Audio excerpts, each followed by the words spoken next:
तो हा जो है वो आपका छठे नंबर सूत्र में है, वहां से लेके लास्ट 14 नंबर सूत्र तक जो है वो जो है आपका व्यंजन वर्ण है सारे। तो हा से लेके ला तक जो है ये सारे व्यंजन है, इसलिए हल जो है यहाँ पे व्यंजन को इंगित करता है। क्योंकि रिकॉर्डिंग स्टार्ट हुआ है तो मैं फिर से बताना चाहता हूँ, हमने पिछले क्लासेस में पढ़ा है कि जो वर्ण है, उसके बाद हमने उच्चारण स्थान पढ़े और कुछ सूत्र जो है हमने कल पढ़े हैं, उपदेशित, अनुनासिक, इत। उसके बाद आज की क्लास जो है वो आगे बढ़ा रहे हैं, जिसमें हम अभी देख रहे हैं कि जो उसके बाद का जो सूत्र है 1.3.3, उसमें दो ऐसे शब्द है पिछले वाले सूत्र से जो अनुवृत्ति के साथ आने वाले हैं। अनुवृत्ति का मतलब क्या हो रहा है कि जो ऐसे वो शब्द जो पहले यूज हो चुके हैं और जिनका इस्तेमाल इस वाले सूत्र में होने वाला है ना, उसका जो रेफरेंस लिया जा रहा है। क्योंकि हम कई बार ऐसे क्या करते हैं, ऐसे कुछ नाम लिखते हैं जिसमें हम पहले वाले शब्द को भी इस्तेमाल करते हैं, है ना, उसको तुरंत हम इस्तेमाल करना चाहते हैं तो हम ऐसे पुनरावृत्ति अनुवृत्ति का जो चिन्ह है वो लगा देते हैं। तो यहाँ पे भी हम इस सूत्र में इन दो शब्दों से इस सूत्र से इन दो शब्दों को उपदेश और इत, है ना, इन दो पदों का हम लोग अनुवृत्ति ले रहे हैं। ठीक है, ये महाभाष्य और दूसरे जो ग्रंथ जो जिन्होंने जिनसे हमें अष्टाध्यायी के बारे में व्याख्या मिलती है ना, समझाया जाता है कि अष्टाध्यायी को कैसे पढ़ना है, उसमें ये बताया गया है कि हमें जो है इनकी अनुवृत्ति लेनी है, तब हम इस सूत्र को समझ पाएंगे। तो क्योंकि अब हम इसका अनुवृत्ति के साथ इसको लिखेंगे, इसमें आएगा उपदेशे, उपदेश में जो अंतिम हल है ना, उपदेशे अंतिम हल इत भवति, इसका जो है शाब्दिक अर्थ हो जाएगा, मतलब एक तरह से आप बोल सकते हो कि है क्या, उसका मीनिंग क्या है। संस्कृत में अगर उसको हम समझे मीनिंग के साथ तो वो ये आने वाला है। उपदेश में जो अंतिम हल है उसको इत की संज्ञा यहाँ पे दी जा रही है, इत संज्ञा दी जा रही है। तो ये बहुत ही आसानी से हम समझ सकते हैं, है ना, बहुत ही आसानी से हम समझ सकते हैं। आप सबको मेरी आवाज आ रही है? किसी को, क्योंकि मुझे लगा कि हरे कृष्णा,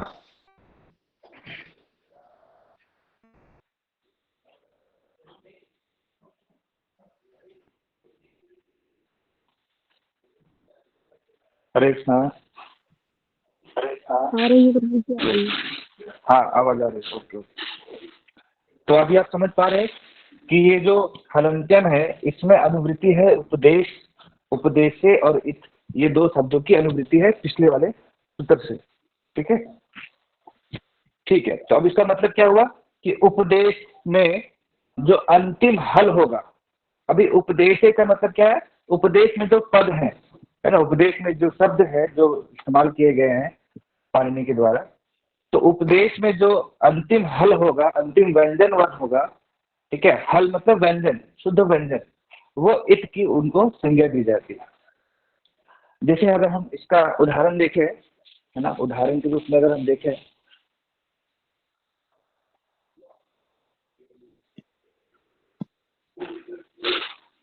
तो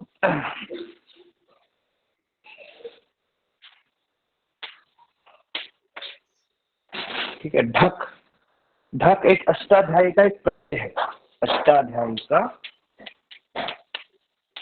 अष्टाध्यायी में अष्टाध्यायी का एक प्रत्यय है ढक। ढक लिखा है प्रभु जी।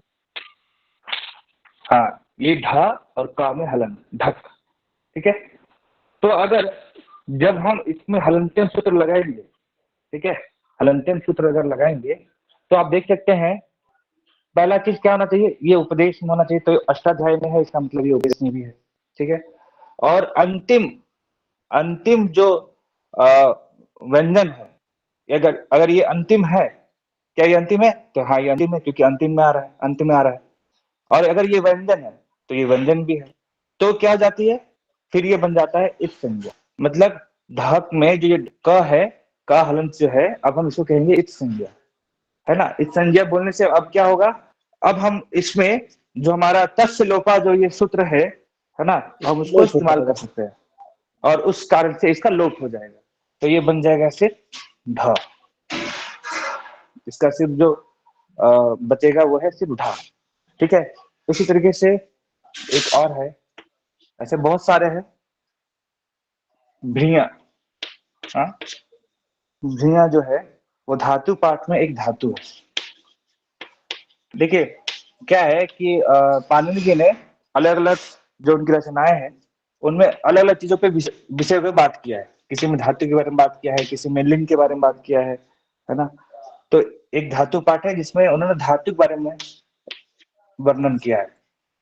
तो भृन्न जो एक धातु है, इसमें अगर हम हलंत्यम लगाएंगे, हलंत्यम और तस्य लोप, ये जो दो सूत्र अगर इसको लगाएंगे तो आप देख सकते हैं, एक तो ये उपदेश में है, अंत में हल है ना। यहाँ जो है, यहाँ जो है हल है, तो इसका हो जाता है फिर भ्री, भ्री। ठीक है। प्रभु जी ऐसे एक बहुत क्वेश्चन था सारे प्रभु जी। हैं। यस, प्रभु जी हरे कृष्णा। प्रभु जी ये मैं यस। पूछ रहा था कि जो संज्ञा शब्द है उसकी परिभाषा क्या है, पहली तो यही बात। और हम्म, दूसरा जो है कि अलग अलग सूत्रों में अलग अलग हम्म। व्यंजन जो क्या बोलते हैं लेटर्स हैं उनको यूज किया गया है। ये कैसे हेलो। मतलब पीछे कोई साइंस है क्या कि कोई लॉजिक है क्या कि कौन सा व्यंजन यूज किया, जैसे पहला सूत्र जो प्रत्याहार सूत्र है आ ई ऊ ना ना ना है, तो उसमें ना यूज हम्म। किया, किसी और कुछ और यूज किया, ये कैसे इसका कोई है क्या कुछ देखिए ऐसा? बेसिकली अगर मान लीजिए माइनर सूत्र जो है जिसमें अलग अलग सूत्रों में अलग अलग व्यंजन लास्ट में वर्ण आते हैं, न, क, हाँ, य, तो बेसिकली वो पाणिनि जी ने एक एक अपना रिसर्च किया है कि अच्छा किस वाले वर्ण को लगाए तो उसमें क्या आउटपुट आएगा, उससे मुझे आगे जो मैं सूत्र बनाऊंगा उसमें मुझे क्या मदद मिलेगा नहीं मिलेगा। तो उस तरह से उन्होंने बहुत सारे रिसर्च किया। आप उनके जीवनी पढ़ेंगे तो आपको पता चलेगा कि उन्होंने पूरे भारत का भ्रमण किया, सब जगह जाके उन्होंने ये चीज पता किया कि शब्द कैसे हैं, लोक व्यवहार में क्या चल रहा है। उन्होंने रिसर्च करके फिर ये सारे सूत्र बनाए हैं। तो इसलिए जो महिषा सूत्र में सारे जो सूत्र हैं जिसमें अंतिम में इत संज्ञा वाले जो वर्ण है उन सबको उन्होंने अपने हिसाब से अच्छे से लगाया। मान लीजिए अगर मैं बोलूं कि मैं ना के जगह पे अगर मैं का लिख दूं, ठीक है, तो फिर क्या होगा, फिर जितने भी सूत्र बने हैं जिसमें न वाले वर्ण है, जैसे अण है ना, अण है, तो इसके जगह पे मुझे लिखना पड़ेगा अक। तो कुछ होगा नहीं क्योंकि इसका तो हम इस्तेमाल सिर्फ कर रहे हैं प्रत्याहार बनाने के लिए, लेकिन क्योंकि पाणिनि जी ने लिखे हैं इसको तो उन्होंने सारे सूत्रों में इसका ही इस्तेमाल किया है। अगर मैं इसको लिख दूंगा तो फिर मुझे इसका इस्तेमाल करना पड़ेगा सारे सूत्रों में, फिर मुझे चेंज करना पड़ेगा सारा चीज। तो उससे अच्छा है जो उन्होंने लिखा है उसको हम मान के चले, क्योंकि उससे कुछ फर्क नहीं पड़ने वाला है अण लिखे या फिर अक लिखे। अगर अण की जगह पे अक लिख देंगे तो अगर मान लीजिए यहाँ पे ऐसा लिख देंगे अ ई उ, और यहाँ पे न की जगह पे का कर दे, तो क्या होगा, हम अक जब बोलेंगे, अब यहाँ पे हम अगर अक बोलेंगे तो इसका मतलब तो यही है अ ई उ। पहले ना था तो भी यही मतलब था, और क हलंत आ जाएगा तो भी यही मतलब है। तो इससे कुछ फर्क नहीं पड़ने वाला। फर्क क्या पड़ेगा कि आगे के जो सूत्र आने वाले हैं जहां पे अण का इस्तेमाल किया गया होगा, जैसे यहाँ पे हल का इस्तेमाल किया गया है ना, तो हल अगर मान लीजिए ला की जगह पे हम कुछ और वर्ण मान के चले तो फिर हल की जगह पे कुछ उसको डालना पड़ेगा। तो ये एक ऐसा चीज है कि आप इसमें कुछ भी मान सकते हैं, लेकिन क्योंकि पाणिनि जी ने सरल बनाया है तो हम उसको और कॉम्प्लेक्स नहीं बनाएंगे, है ना। हम उसमें और अपना दिमाग नहीं लगाएंगे। और एक कुछ प्रश्न था आपका। संज्ञा शब्द शब्द की परिभाषा क्या है प्रभु? संज्ञा, देखिए संज्ञा हम जानते हैं, व्याकरण में हमने पढ़ा है, हिंदी में पढ़ा है कि संज्ञा मतलब क्या है, नाम है बेसिकली, किसी चीज का नाम। अगर वस्तु का, व्यक्ति का नाम होता है तो यहाँ पे भी जैसे अगर मैं बोलूं कि ये जो सूत्र क्या बता रहे हैं कि वैसे वर्ण अच मतलब स्वर वर्ण जो अनुनासिक है और उपदेश में है उनका नाम दिया गया है इत संज्ञा। इत जो है एक नाम है, इसलिए इसको संज्ञा सूत्र कहते हैं। संज्ञा मतलब नाम देना, ठीक है ना, किसी न किसी चीज का, वस्तु का, स्थान का, व्यक्ति का, है ना, उस भाव का नाम देना। तो क्लासिफिकेशन इसलिए और यहाँ पे हाँ क्लासिफिकेशन करना, उनका नाम देना बेसिकली उनको, ओके। है ना। ठीक है। तो अभी देख सकते हैं भिन्न जो है ये धातु पात का एक धातु है। हरे कृष्ण बाबू जी, हाँ हरे कृष्णा, आपका क्वेश्चन पूछ सकते हैं बीच में। आप क्वेश्चन पूछना चाह रहे हैं? हाँ, आपने जो अभी हाँ पूछिए। उपयोग का एग्जाम्पल दिया ना, तो उसमें यही आप क्राइटेरिया हम लगाते हैं ना, व्यंजन है, हलंत है, अंतिम है, तो तस्य लोपा उसको अप्लाइड होगा, और एंड में जो इत रहेगा वो भ्रू रहेगा। ये सही है, मतलब जो समझ में आया एंड वो। में जो क्या बोल रहे हैं, इत रहेगा। हाँ, मतलब इसका इत नहीं इत रहेगा। संज्ञा बनेगा, इत संज्ञा बनेगा हाँ इत ऐसा। संज्ञा है, उसका लोप हो जाएगा। ये जो मतलब इत संज्ञा योग है, से लोप होके फिर एंड में सिर्फ भ्रू बचेगा। हाँ इसमें सिर्फ भूरी बचेगा, है ना। यस, ये जो इत संज्ञा है, इसका लोप हो जाएगा। धन्यवाद प्रभु जी, ठीक है। हरे कृष्ण। यस। तो ऐसे बहुत सारे एग्जाम्पल हैं। आप चाहे तो मैं इसको फोटो लेके आपको भेज दूंगा। आप उसका उसको प्रैक्टिस कर सकते हैं कि कैसे इसका जो है वो लोप हो रहा है। ठीक है। तो यहाँ तक किसी को कुछ दिक्कत हो रहा है जिसमें ये प्रभु बात जी, किया जा रहा है कि हाँ, यस। प्रभु जी जैसे ये हलंत्यम में जो मतलब हा या रा ला वा जो है यही सब आएगा तभी लोप होगा। हाँ व्यंजन आएंगे तभी लोप होगा। अंत में अगर व्यंजन आएगा, अंत में आना चाहिए, है ना। अगर बीच में आए तो उसका लोप नहीं होगा। मान लीजिए कि मैं एक एक एक लिखता हूँ धातु म हंग, म हंग, हा के ऊपर में जो है अनुस्वार लगा हुआ है, और ये धातु पाठ में एक धातु है। ठीक है। धातु पाठ का ये जो है एक धातु। अब यहाँ पे आप देखेंगे तो क्या है। अब अगर हम यहाँ पे हलंत्यम लगाना चाहेंगे ना, ठीक है, हलंत्यम अगर लगाना चाहेंगे तो क्या लगेगा इस पे? लास्ट में क्या हल है, व्यंजन है? तो नहीं है इसमें, है ना। लास्ट में अगर इसको हम देखेंगे, ऐसा ऐसा जब ये विच्छेद होगा इसका, तो ये बचेगा आ के ऊपर में अनुस्वार। तो बेसिकली ये क्या है, उपदेशित अनुनासिक अगर लगाएंगे तो ये लग जाएगा, क्योंकि अंत में क्या है, हाँ इस उपदेश में क्या है, अच जो है वो अनुनासिक है ना। तो अगर हम उपदेशित अनुनासिक लगाएंगे तो बनेगा हमारा म। लेकिन इसमें अगर हलंत्यम लगाना चाहेंगे तो नहीं लगेगा। तो हर सूत्र का एक अपना एरिया ऑफ एक्शन है, कहाँ पे उसका इस्तेमाल हो सकता है, कहाँ पे नहीं हो सकता। ठीक है, वो डिफाइन किया हुआ है। तो इसलिए आप यहाँ पे देखेंगे कि हर जगह नहीं लगेगा हलंत्यम, जो यहाँ पे जरूरत है वहीं पे लगेगा। ठीक है। तो ये अनुनास ये लग रहा है 1.3.2 से 1.3.3 नहीं लग रहा है।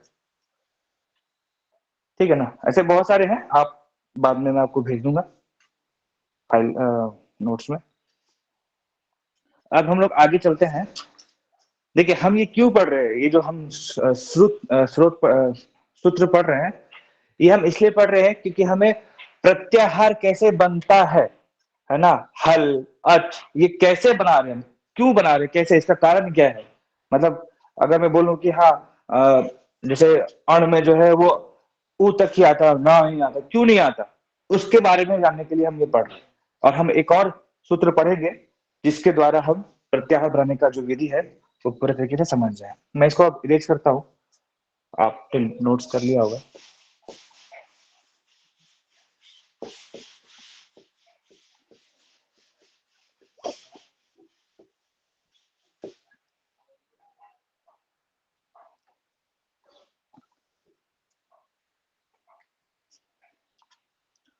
तो अब हमारा जो सूत्र है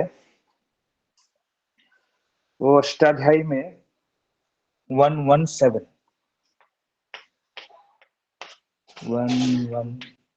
70। ठीक है। सूत्र क्या कहता है? सूत्र कहता है आदि रंतेन संहिता, आदि अंतेन, आदि रंतेन संहिता। ठीक है। अब मैं आपको एक चाहूं तो सूत्र दिखा दूं, आदि रंतेन संहिता।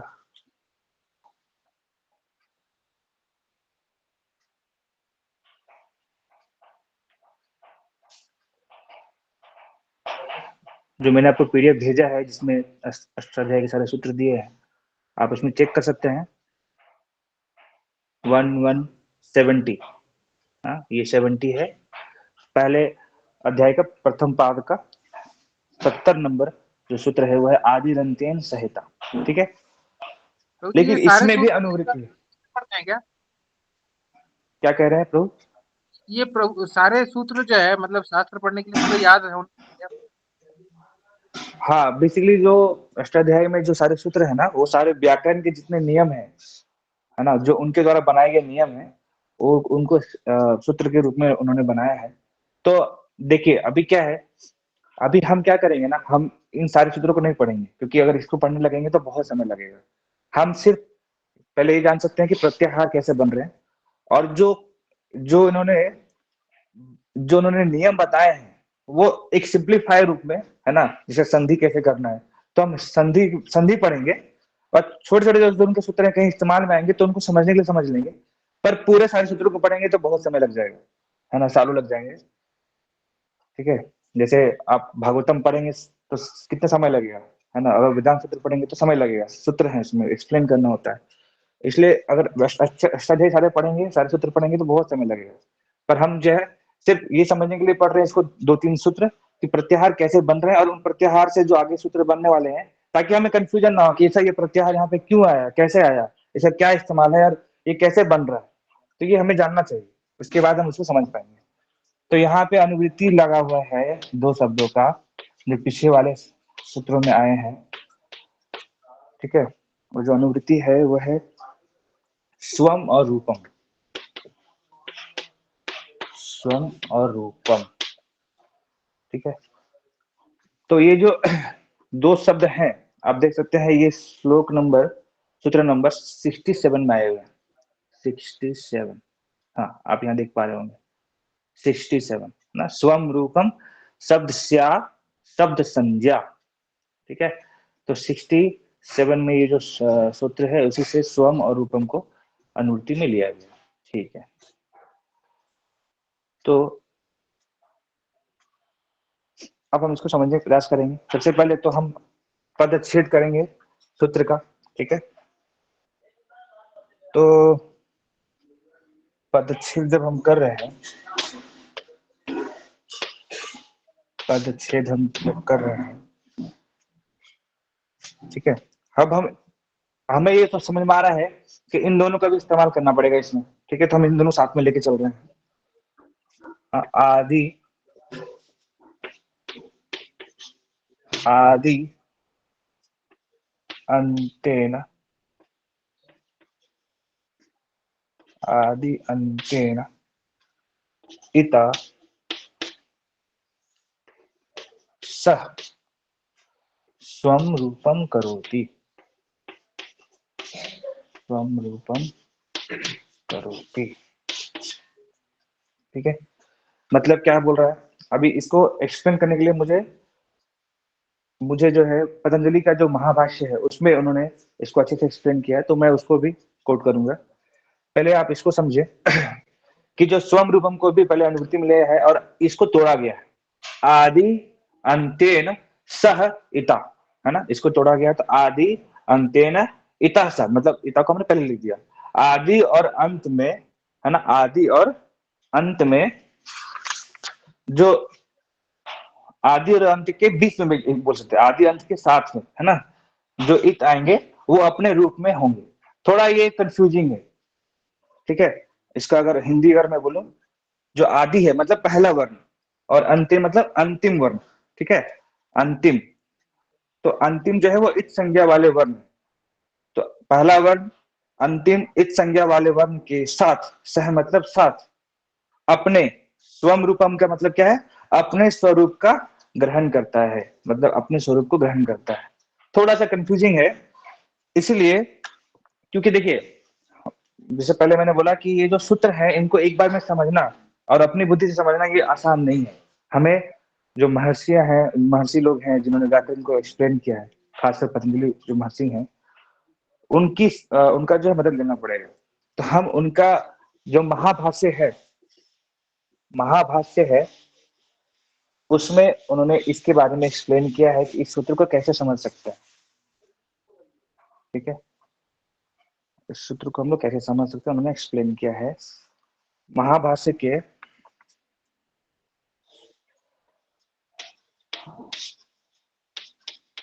आप इसको कोड, मेरे पास इसका पीडीएफ है महाभाष्य का, आप चाहें तो उसमें भी देख सकते हैं।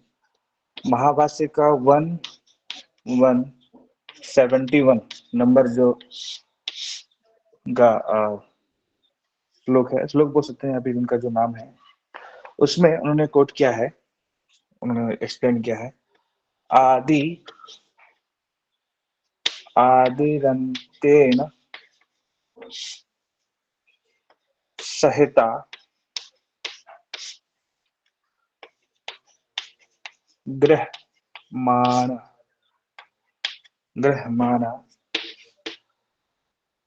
स्वस्य च रूपस्य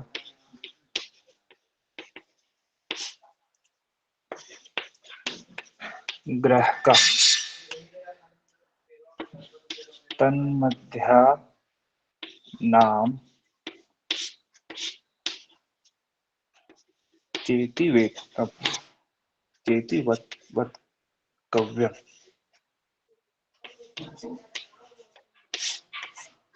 ठीक है, पर ये भी संस्कृत है तो समझना आसान नहीं, इसलिए हम हिंदी लिखेंगे इसका। ठीक है, इसका अर्थ हिंदी में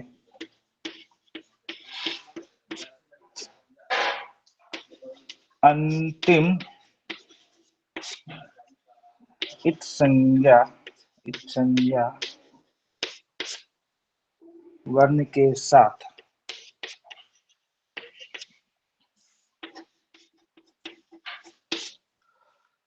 जो आदि वर्ण है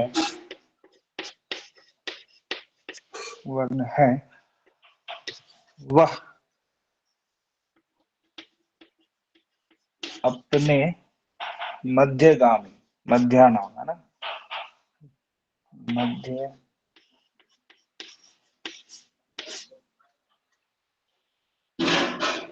मध्यगामी वर्णों का और अपने स्वरूप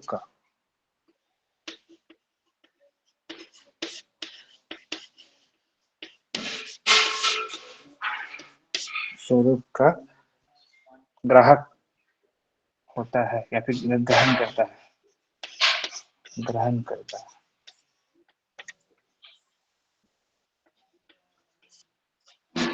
ठीक है, क्या बोल रहा है ये? तो आदिरंतिम संहिता है ना, आदिरंतिम संहिता कह रहा था कि जो ये पहला वर्ण है आदि वर्ण और जो ये अंतिम इत संज्ञा वाले वर्ण है, इन दोनों, ये जो पहला वर्ण है वो अंतिम वाले वर्ण के साथ अपने स्वरूप को ग्रहण करता है। तो अपना स्वरूप क्या है और कैसे सिर्फ अपने पहला और दूसरा ही ले रहा है, क्या ये क्लियर नहीं हो रहा था। लेकिन महाभाष्य में जो पतंजलि महर्षि है, उन्होंने एक्सप्लेन किया कि अंतिम जो इत संज्ञा वर्ण है, अंतिम जो इत संज्ञा वर्ण है, इनके साथ जो आदि वर्ण है, आदि मतलब पहला वर्ण, वह अपने मध्यगामी वर्णों का और अपने स्वरूप का ग्रहण करता है ना, अपने स्वरूप का ग्रहण करता है। जैसे अगर मैं इसको बोलूं, यहाँ पे अगर मैं इसको,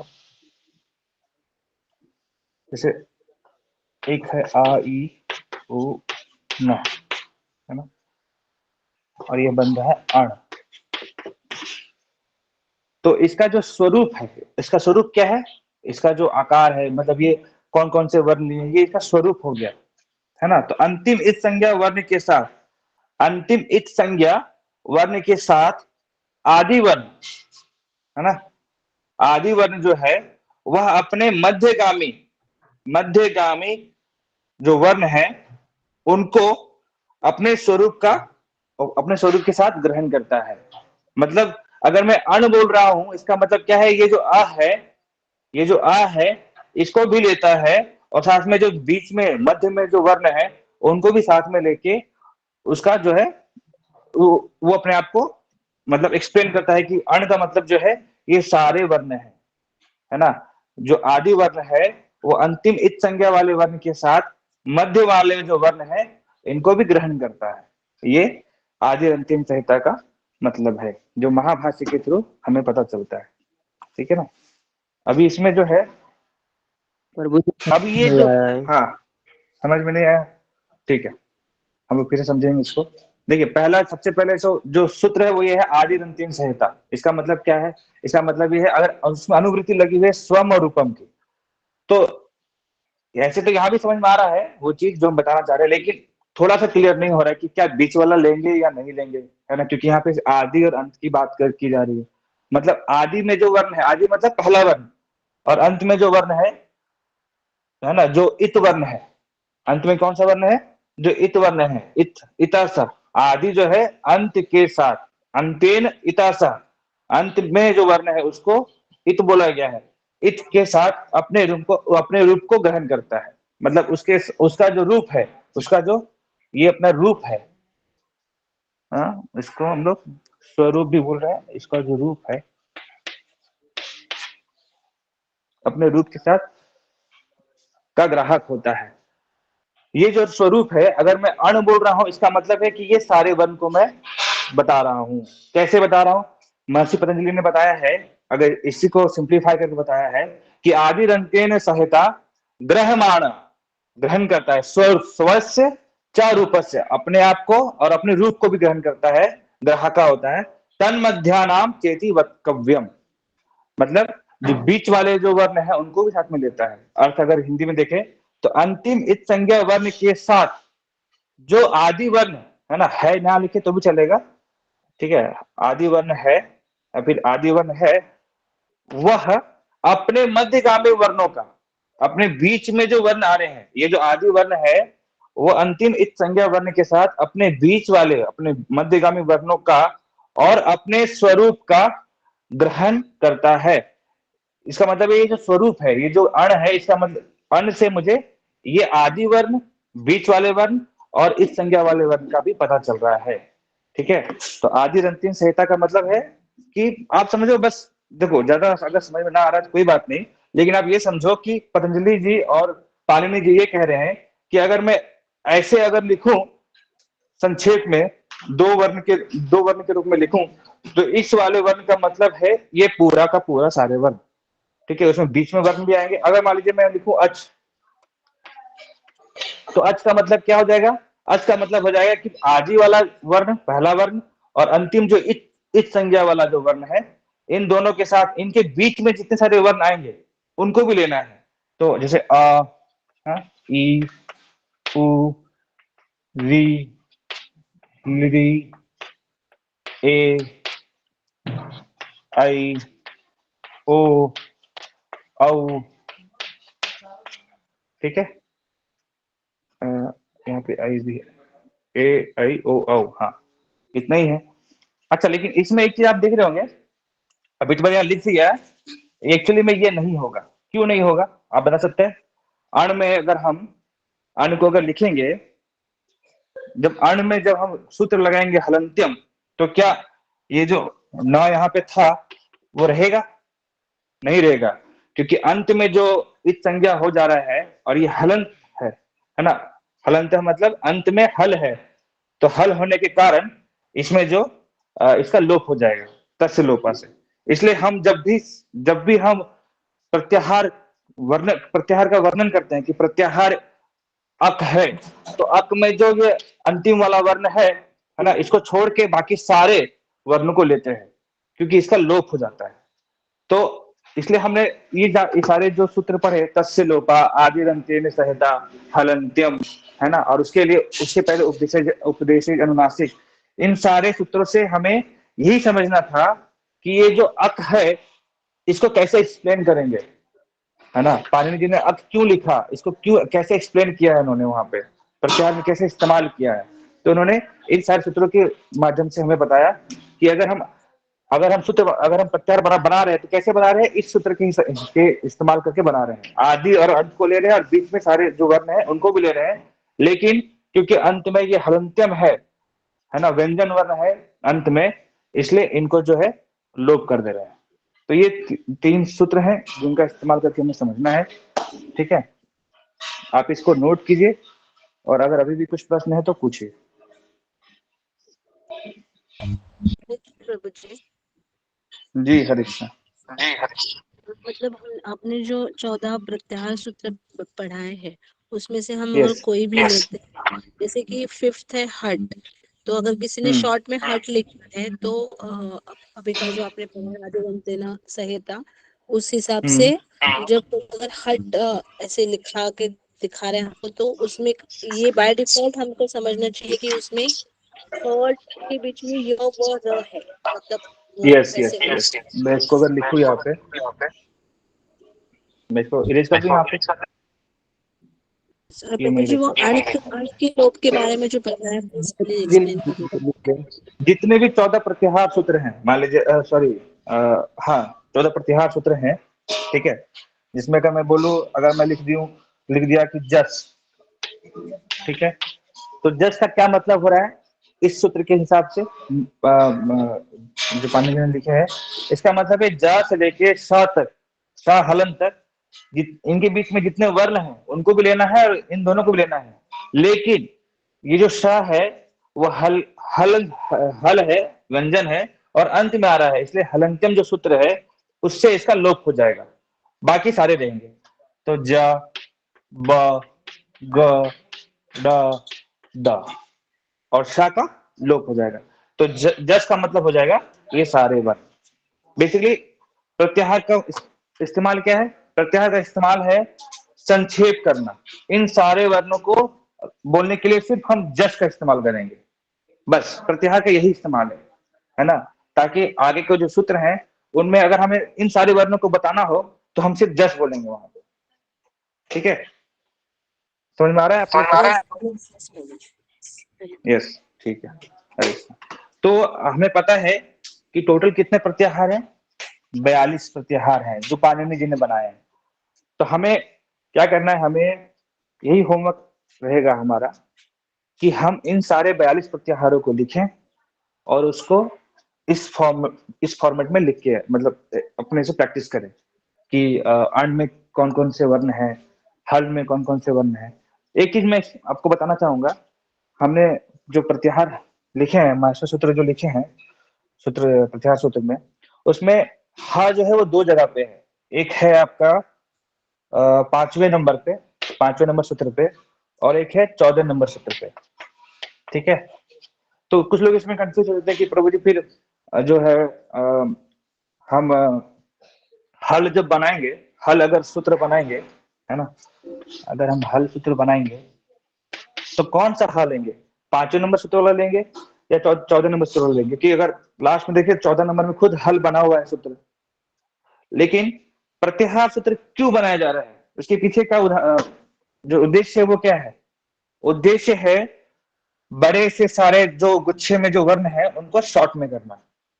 तो अगर हम 14 नंबर का अगर सूत्र लेंगे हल, है ना, तो उसमें सिर्फ और सिर्फ हा आएगा, उसमें कोई गुच्छा नहीं आएगा वर्णों का, इसलिए हम इसको नहीं लेंगे, इसको नहीं मानेंगे। हम मानेंगे 5वें नंबर हा, और उससे फिर हम हल जो है प्रत्याहार बनाएंगे, और हल प्रत्याहार में सारे के सारे व्यंजन वर्ण आ जाएंगे, ठीक है। ये हो सकता है कंफ्यूजन हो सकता है, इसलिए मैंने इसको एक्सप्लेन कर दिया। प्रभु अगर आप आपको फिर भी 5वें दिक्कत हो, नंबर पे महेश्वर सूत्र की बात कर रहे हैं, प्रत्याहार यस सूत्र यस 5वां। यस यस, तो उसमें 5वें नंबर का ह जो या मास्टर सूत्र है, वरट है, वो तो हाँ, तो ह या हम वरट है। यस यस, हा या वरटा है, लेकिन आगे आप आएंगे तो 14 नंबर सूत्र में आपको ल है, ल हलंत है। हाँ, तो मैं 14 बात में कर है। रहा हूँ 5वें नंबर सूत्र से लेके 14 नंबर सूत्र के अंत तक, ये सारे सूत्रों की मैं बात कर रहा हूँ, और उनके बीच में जो भी व्यंजन वर्ण आ रहे हैं सबको लेना है, सिर्फ और सिर्फ इत संज्ञा। इत संज्ञा मतलब जो अंतिम में जो वर्ण है, हलंत लगे हुए वर्ण है, उनको छोड़ देना है, क्योंकि वो हलंत्यम सूत्र से उसका लोप हो जाएगा। समझ में आ रहा है आपको? जो 14 वाला सूत्र है उसमें हल लिखा है, तो उसमें ये क्या मतलब बता रहे थे? मैं इसको इरेज कर रहा हूँ। हाँ, क्या कह रहे हैं 14 नंबर सूत्र में? जो कह रहे हैं कि हल है, तो इसमें ये जो ला है उसके लास्ट में हलन जो लगा है उसका लोप हो जाएगा, तो हा बचेगा केवल। हाँ हा बचेगा केवल। तो अगर हा बचेगा तो क्या दिक्कत है? तो आप कह रहे हैं कि इसे हम नहीं लेंगे, तो ये मतलब क्या बता हाँ, रहे थे? मैं बता रहा था कि अभी मैं लिखता हूँ, फिर आपको ये चीज समझ में आएगा।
आप किसी ने शायद अनम्यूट किया होगा, उसको म्यूट कर लीजिए।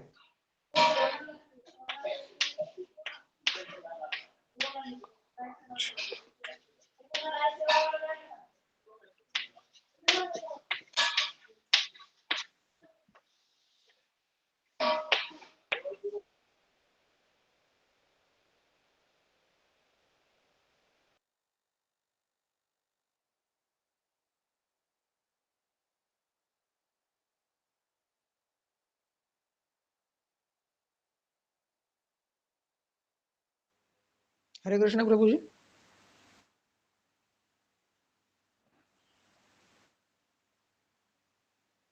हरे हरे कृष्णा कृष्ण। प्रभु जी, आप म्यूट हैं।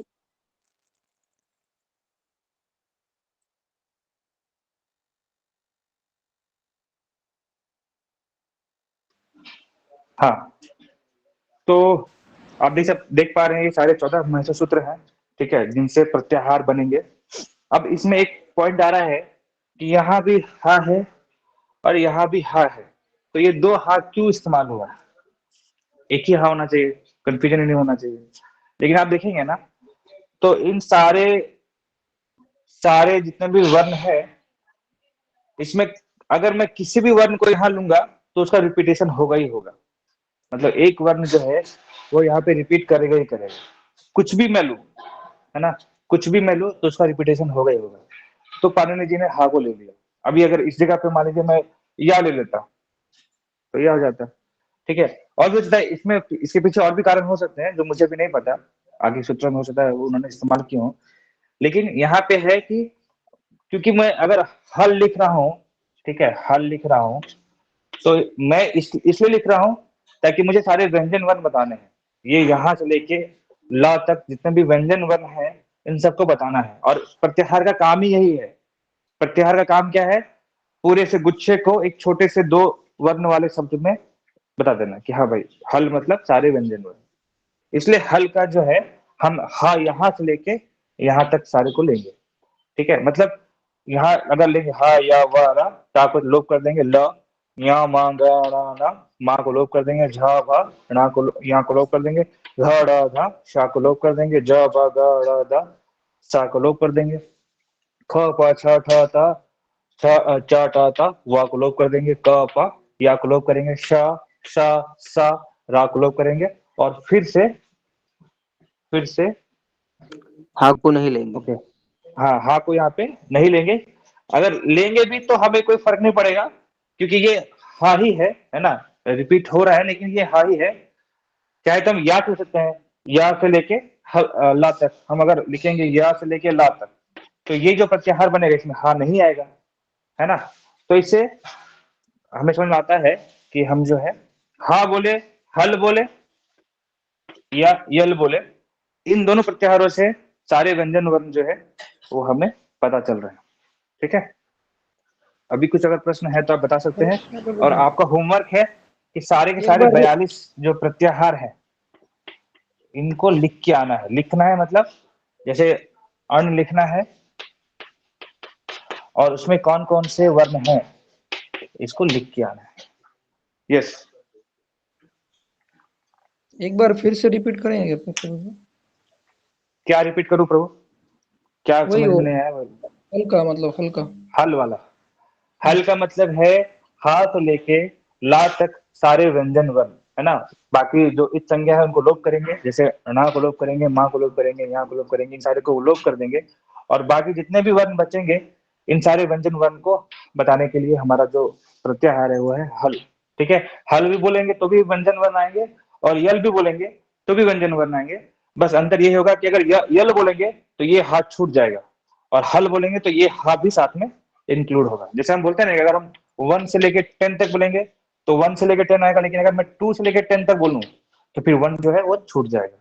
तो इस तरह से प्रत्याहार में भी अगर हल बोलेंगे तो हा ये आएगा, यल बोलेंगे तो हा छूट जाएगा, यहाँ से आएगा। ठीक है, मतलब यही बस है। यल में 14 वाला जो ह है वो लेना है क्या फिर? हाँ, यल में ये तो आएगा ही, क्योंकि हम देखिए हम लॉ तक ले रहे हैं ना, लॉ हाँ तक ले रहे हैं मतलब यहाँ तक पूरा ले रहे हैं, भले इसका अच्छा लो पूरा, लेकिन ये तो आएगा ही। हाँ, लेकिन अगर हल बोलेंगे तो हल में ये भी हा आएगा और ये भी हा आएगा, रिपीट हो जाएगा दोनों। वो। हाँ, वो रिपीट होगा, वो रिपीट हो जाएगा। ठीक है, यस। तो प्रभु जी आज का 42 तो हमारा, यस, प्रत्याहार बनाएंगे कैसे अपन? 42 देखिए प्रत्याहार आप पूर्व अभी बनाना है, कैसे कैसे प्रत्याहार बनाएंगे? बनेंगे बताइए। जैसे अ से लेके ण, तो यहाँ कौन कौन से प्रत्याहार बनेंगे? यहाँ बनेगा अण, इन, है ना। यहाँ बनेगा रिक। ठीक है, अच्छा अब यहाँ पे आ से लेके काफ भी तो बनेगा, अक। आ से लेके ङ तक भी तो बनेगा, अंग। हाँ, आ से लेके चा भी तो बनेगा, अच। तो आ से ही अभी बहुत सारे प्रत्याहार बनेंगे, फिर ई से बनेंगे, हाँ फिर ऊ से बनेंगे, ऐसे करके सबसे बनेंगे आपको प्रत्याहार। टोटल 42 जो है पाणिनि जी ने बनाए हैं। तो आप प्रयास कीजिए, आपको लगे कि ना बन पाए तो फिर लास्ट में मैं कल बता दूंगा आपको कौन कौन से प्रत्याहार बनेंगे। अगर लेकिन मुझे इतना लगता है आपको बनाएंगे तो 42 से ज्यादा हो जाएंगे ना प्रभु? नहीं, 42 से मतलब ज्यादा नहीं होंगे, 42 से ज्यादा नहीं होंगे। ठीक है, मैं एक बार चेक कर लूंगा, अगर ऐसा होगा तो मैं आपको बताता हूँ कल। प्रभु जी लेकिन उन्होंने देखिए 42 प्रत्याहार बनाए हैं, तो हमें भी बनाने का प्रयास करना है। यस, हरे कृष्ण प्रभु। ये प्रत्याहार का जैसे पहले जैसे मतलब बनाएंगे एक बार में 42 एक कोई बोले, क्योंकि आवाज जो है वो रिपीट हो रहा है। हाँ, अरविंद प्रभु आप कुछ बोल रहे हैं? हाँ प्रभु जी कह रहे हैं जैसे इसमें महसर सूत्र का यूज करके प्रत्याहार जब बनाएंगे, अलग अलग कॉम्बिनेशन इसका बनेगा, तो ये 42 यस, से ऊपर नहीं जा सकता क्या? 42 से ऊपर जा सकता है। कुछ विद्वानों ने 44 तक बनाए हैं, ऐसा बोला जाता है। लेकिन 42 जो है पाणिनि जी ने बनाए हैं, उनके अष्टाध्यायी सूत्रों में इस्तेमाल किए हैं। तो इसलिए हम पहले 42 बनाएंगे, 44 का बाद में देखेंगे। हो सकता है 44 हमें इस्तेमाल में आई नहीं, तो हम इसको बना के मतलब उतना हमारे इस्तेमाल में नहीं आएगा। लेकिन ठीक है, हमें ये सीखना है, बनाना इसलिए ताकि हम सीख सके कि कैसे प्रत्याहार बन रहे हैं और कैसे उसमें कौन कौन से वर्ण आ रहे हैं। ठीक है ना, ये हमारा प्रैक्टिस करने के लिए है। ठीक है, आगे क्योंकि ये इन प्रत्याहारों का इस्तेमाल भी होगा, तो हमें पता होना चाहिए कि अच्छा ये प्रत्याहार जो है ये बता रहा है, और हमें धीरे धीरे याद भी करना है, इन सारे सूत्रों को याद कर लेना है। आसान है, देखिए अ से लेके च तक ये सारे स्वर वर्ण है, और इनमें न, क, ङ, च, ये 4 व्यंजन वर्ण जुड़े हुए हैं। पहले अ ई, फिर न, री री, क, ए ओ, ङ, आई ओ, च, तो ये सारे वर्ण आगे स्वर वाले। यहाँ जैसे खत्म होगा फिर हमें ये ध्यान देना है कि हमें अंतस्थ व्यंजन नेक्स्ट में लेना है। तो ह के साथ में अंतस्थ य, व, र और ल, ये अंतस्थ व्यंजन है। इसमें ट और ण जो है वो एक प्रत्याहार, एक संज्ञा के रूप में है। ये जब हो जाएगा फिर हमें ये ध्यान देना है कि हमें पांचवा वाला जो वर्ण है, वर्गों का पांचवा वर्ण, उसको ले लेना है एक बार में ही। तो य, म, ग, ण, न, म एक संज्ञा हो जाएगा। फिर पांचवा वाला वर्ण के बाद चौथा वाला वर्ण लेना है, झ, भ, घ, ड़, ढ, और इसमें य और श जो है वो एक संज्ञा है। ये जब हो जाएगा फिर तीसरा वाला जो वर्ण है उसको लेना है, ज, ब, ग, ड़, द, और फिर श जो है एक संज्ञा हो जाएगी। इसके बाद हम लेंगे दूसरा वाला वर्ण, ख, प, छ, ठ, थ, ये सारे दूसरे वाले वर्ण हैं। फिर च, ट, त, क, प, ये सब पहले वाले वर्ण हैं। वर्गों के। तो और इसमें व और या जो है वो एक संज्ञा है। उसके बाद हम लेंगे उष्म वर्ण, श, श, सा, रा और यहाँ जो है इसका फिर से आ जाएगा। ठीक है, तो ये इस तरह से हम इसको याद कर सकते हैं, क्योंकि ये याद अगर नहीं करेंगे, महसूस सूत्र को याद नहीं करेंगे, तो फिर अगर मैं बोलूंगा यण, तो आप अगर मान लीजिए आप बनाना भी चाहेंगे तो आपको याद होना चाहिए ना कि या के बाद कौन कौन से वर्ण है, इसलिए आपको ये सूत्र याद होने चाहिए। ठीक है, प्रयास कीजिए, धीरे धीरे याद हो जाएगा। इसको इस्तेमाल भी करेंगे तो आपको याद करने में आसानी होगा। ठीक है, आज से क्लास हम यहीं पे रखेंगे। हरे कृष्ण और प्रभु जी। किसी का प्रश्न है? श्रीधर कुमार प्रभु जी, आपका प्रश्न है क्या? जी प्रभु जी, हरे कृष्ण। हाँ, हरे कृष्ण, बोलिए।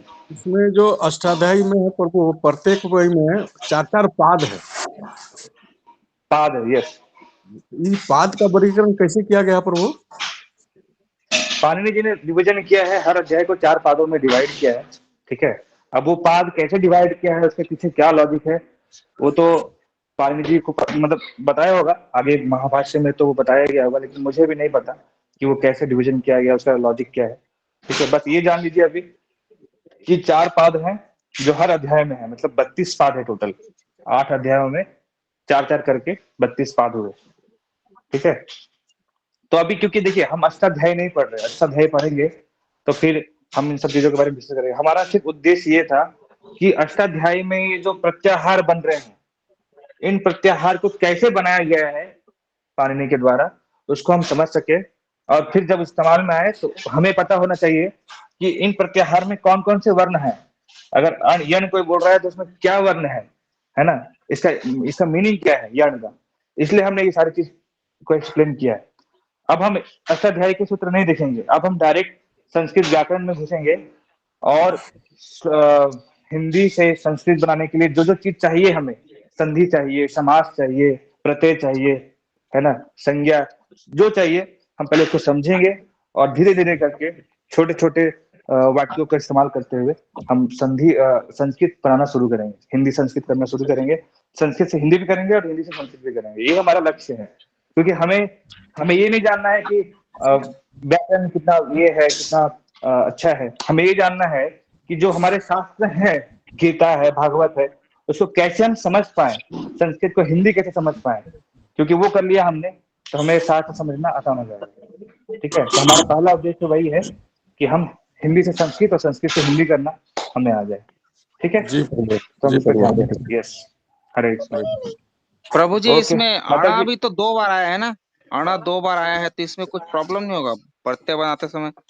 देखिए ये जो है वो संज्ञा है ना, इससे हमें कोई दिक्कत नहीं है, 5 बार आए 2 बार आए, इससे कोई दिक्कत नहीं है। लेकिन ये जो अंदर में जो वर्ण है वो अगर रिपीट हो रहे हैं तो उसके लिए हम बात कर सकते हैं, जिसमें हमने हा के बारे में बात किया। इस संज्ञा अगर 2 बार भी आए, क्योंकि वो तो हटने वाला है, उसका लोप होने वाला है, तो इसलिए उससे हमें कोई परेशानी नहीं होगा। ठीक है ना। शिल्पा माता जी, आपका प्रश्न है? प्रभु जी, होमवर्क में जो करने को बताया आपने, आई थिंक उसमें मोर देन 42 कॉम्बिनेशंस हो जाएंगे। ओके, ठीक है, आप पहले आप बना के ट्राई कीजिए जो आपसे बन रहे हैं, फिर मैं कल इसको एक बार एक्सप्लेन कर लूंगा कि क्या 42 हो रहे हैं, उससे अधिक हो रहे हैं। ठीक है, या फिर आपको जितना आ रहा है आप उतना बनाएं। देखिए आप ये ध्यान दीजिएगा कि उन ना लिख दें, क्योंकि उन लिखेंगे तो सिर्फ उ आएगा, है ना। उन कोई प्रत्याहार मुझे लगता है नहीं होना चाहिए। हाँ, लेकिन इन हो सकता है, इक हो सकता है, इंग हो सकता है, इच हो सकता है, ऐसे करके प्रत्याहार बनेंगे। ठीक है, तो आप एक बार देखें, मुझे भी अभी मैंने बनाए नहीं है 42, लेकिन मुझे लग रहा है कि पाणिनि जी ने अगर बनाए 42 तो ऐसे बनेंगे, और उससे अधिक भी बन सकते हैं, क्योंकि कुछ विद्वानों ने 44 भी बोला है, तो हो सकता है 44 हो, या 44 से अधिक भी आप बना सकते हैं। देखते हैं कल क्या निकल के आता है। ठीक है, आप प्रयास कीजिए। हरे कृष्ण। ओके, चलो, प्रभुपाद की जय। आज से क्लास समाप्त करते हैं। हरि बोल। हरे कृष्ण प्रभु, धन्यवाद प्रभु। हरे दंड प्रणाम। हरे कृष्ण प्रभु जी। हरे कृष्ण प्रभु जी, मुझे एक डाउट है।